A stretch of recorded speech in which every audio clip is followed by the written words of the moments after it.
So I just interviewed Dan, and he kind of gave me a rundown of Greenland's relationship with the Jailhouse. Do you remember like the first time you went to the venue? I was saying to Dan earlier that I don't actually remember if it was for Greenland or if it was because I played there. Right. I played in a band before called Bite, Right. and I think my first memories are actually probably going there to see shows and then playing shows and then running shows. Right. So I think that was the order. It might not be the right order. Right. But I think that's how I remember it. And as a, I've heard lots of issues about the sound at that place. As a musician, did you feel comfortable with the venue, or it was kind of it was what it was? It was what it was. I mean, we weren't a very good band, so it really didn't matter too much to us. We always had really great shows there. I think we only ever opened up for bands. Right. I think we did one co-headlining show. Right. But I can't even remember that properly. And then as a Greenland, with Greenland, when did that start with you? Well, I started working here in 1993. Right. So when it opened. So it was probably. Yeah. But I might not have. I wasn't working at shows Right. production Right. until maybe '94. So I don't remember a whole lot. A lot of, especially shows at Jailhouse, the venue would help us out. Right. So we book the show and then They kind of run I'd them. go there and pay the band, but Jailhouse would be running the show. Right. Dom or whatever, whoever was around would be the ones there when the band showed up. And if it was somebody super fancy, like then we'd send somebody to be there. But as a general rule, it was all sort of local or national touring bands. There wasn't a whole lot of international. Right. And then whatever international shows we did, I would Make sure to be there. There. I did the door a lot. Right. A lot. What was the door like there? Well, you were always kind of squished because it was pretty narrow. Right. This is when the stage was in the front. Yeah. And so you'd be right next to the stage, which sucked, and usually next to the guitar player, and then the coat check, and then you, and so it was sort of a bottleneck. But I mean, it made it easier in terms of people not slipping past you. Yeah. And they always had a bouncer. Right. There, and actually my boyfriend now was a bouncer there at the time. We never really overlapped though. Time wise there? No, like I think he was working at the end of the 90s. Right. Being a bouncer. And do you have any particular, like I've heard lots of crazy stuff happened in that room. Do you have any nights or events that you no. I'm just sort of it's all like a blur. The last 20 years of concerts have all kind of blended together. I remember, numerous times doing the door and working shows there and there'd be nobody there. Right, yeah. And, because the band was unknown or it was the first time in Montreal. And that was always sort of tough because you're right there doing the door. I've been there. The band is there and you're like, yes, I'm the only person here. So that was always uncomfortable. I remember doing L7. We did 2 nights with L7 there, and that was really fun. Right. They were like a little more particular for sound, so that was a bit of an issue. But the Jailhouse were really good. This is in the sort of later years, and so they got things that were missing. Like we needed an extra monitor, so they went and got an extra monitor for us, and they were pretty accommodating. Right.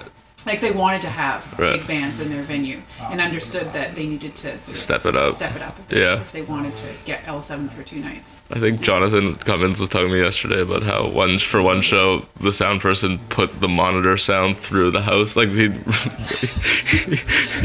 he would probably notice more stuff like that. But I never I really don't recall bands complaining. Yeah. I mean it's funny because I was probably dealing with bands all the time. Yeah. I was never. It kind of, like you said, it was what it was. Right.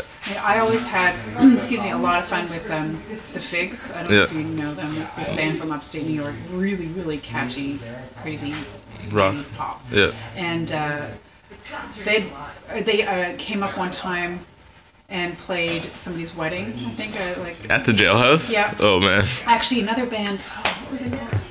Alabama. They had to change their name. REO Speedwagon. REO Speed Dealer. REO Speed Dealer. I'd booked them a couple of times before the Jailhouse, and they were coming through one summer, and they wanted to play, and I'm like, look, I can't, there's a wedding that night, and it was my friend, so we're getting married. I'm like, hey, do you want to have REO Speed Dealer? So they ended up playing their wedding. Oh, wow. And had the best time. They didn't, I think we fed them and we passed the hat. Kind of. Yeah. Do you remember there being carpets?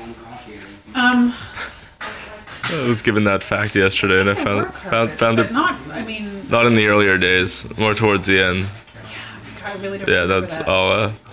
And then when they opened that sort of back room that expanded the capacity, but you couldn't see from there. So Yeah. I mean, a good idea in principle. They're not the only, yeah. Sort of, but it was also nice for an area you could get away from the bands. Yeah, it's kind of like Zoo or CFC is kind of like that now, yeah. Yeah. Or totally. always was like that, which is kind of a funny, because you make people pay cover and then they can't see the show.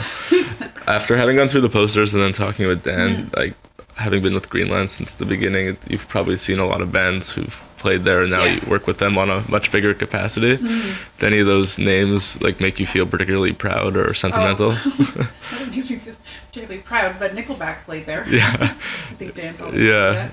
That's not necessarily proud, but I spoke to a friend who opened that show. Really? Yeah. That's cool. As Freshly Squeezed. Freshly Squeezed. I've got the poster somewhere. Yeah, he had the bill. He kept it. Okay, good. Actually, no, sorry, he didn't. I spelled Nickelback wrong on the poster. I spelled it like Nickle instead of E-L or whatever. I did it wrong. Yeah, and it was printed on a jet ink printer because I was like I wasn't going to blow the budget on like silkscreen posters for Nickelback, so I just made this as a ghetto poster. I mean, I always had fun with friends. Yeah. At Jailhouse, I think that's more what it was. Like Arches of Loaf. Every time they played, there was the best. Six Finger Satellite. Yeah. Trans Am. I mean, that's what I remember. They never turned into anything big. Right. But it was always fun to think back to those shows. And even when they would go and play the cabaret just for laughs. After, we talk about those Jailhouse shows. Yeah. And how fun they were. It's fun. Like I've worked for Blue Skies for the last like 6 years, I guess, and like some of those names like Bob Log are like still. And I mean, they're still the same size. Like, they haven't gotten any bigger. Yeah. I mean, there's not a whole lot of bands that play Jailhouse that are now playing bigger rooms. Right. Well, there were a couple in there like Neutral Milk or but that's complete fluke. Yeah. I mean, There's honestly. but I guess there's still a lot of like 300 cap bands in that mix. Yeah. And when it closed, do you feel like some people have given me the response like, oh, it kind of closed at the same time that Casa opened, so it was kind of replaced in a way by that, but in terms of like vibe, nothing really. No, I miss it. And where our office was across the street forever and ever. And I mean, it was just noise complaints, and that's really what shut it down in the building. Otherwise, it would have kept going. It wasn't for lack of being used at all.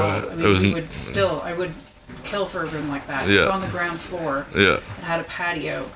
You could do any kind of show there, and it did. We did weird, art projects, and then we do just straight up rock bands, and it worked. Yeah. Folk stuff, maybe not so much, but sort of flew. All right. Is there anything else you want to add, or no? All right. Thanks so much for your time. No problem.